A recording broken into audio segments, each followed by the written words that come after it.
আমার চামড়া দিয়ে যদি আমার বাবা মাকে আমি জুতা বানিয়ে দিই, তবুও বাবা মার ঋণ শোধ করা যাবে। বাবা মার জন্য দেখেন কি দোয়া আল্লাহ শিক্ষা দিয়েছেন, রব্বির হামহুমা কামা রব্বায়ানি সগীরা। আল্লাহ আমাকে ছোটবেলায় আমার মা যে মায়া করেছেন, আল্লাহ আব্বা জান যে মায়া করেছেন, যে স্নেহ করেছেন, নিজের শরীরের চামড়া দিয়ে যদি জুতা বানিয়ে দেওয়া হয়, তবুও বাপ মার ঋণ কখনো শোধ করা যাবে না।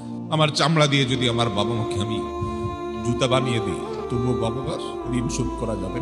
মসজিদে হারামে এক ব্যক্তি তার মাকে কাঁধে নিয়ে হজের মতো কঠিন কষ্টসাধ্য কাজ, একাই চলা যায় না হজে, কোথায় আরাফাত, কোথায় মিনা, কোথায় মুজদালিফা, কোথায় মক্কা, তওয়াফ, সাই, জমারাতে পাথর মারা, একই দিনে এত কাজ, মাইলকে মাইল হাঁটা, লক্ষ লক্ষ মানুষের ভিড় ঠেলে কঠিন কাজ। এর মধ্যে এক ব্যক্তি নিজের মাকে পিঠের উপরে কাঁধের উপর তুলে তিনি তওয়াফ করছেন। এক সাহাবীকে দেখে বলছেন, আমি আমার মায়ের হক নিশ্চয় আদায় করেছি। মানে তার মধ্যে আত্মতৃপ্তি আসছে যে এত কষ্ট যে মার জন্য করছি, মা আমাকে দুধ পান করিয়েছেন, গর্ভে ধারণ করেছেন, তো এই কষ্টের মাধ্যমে তো তার ঋণ অন্তত শোধ হয়েছে। ওই সাহাবী বললেন, না, হয় নাই। এটা সম্ভব না যে তুমি মার ঋণকে এভাবে তুমি কাঁধে নিয়ে 2-4-5 দিন 10 দিন কষ্ট করলে আর তার ঋণ শোধ হয়ে যাবে, সম্ভব না। আব্দুল ইবনে আব্বাস রাদিয়াল্লাহু তাআলা আনহু বলেছেন যে তুমি বাবার সামনে এরকম জামা ঝাড়া দিয়েছো জাস্ট ধুলা পরিষ্কারের জন্য, সামনে তোমার বাবা বসা ছিলেন, তুমি বেয়াদব। কারণ পৃথিবীর আল্লাহ রাসূলের পর সবচেয়ে বেশি তোমার শ্রদ্ধা পাওয়ার উপযুক্ত তোমার মা এবং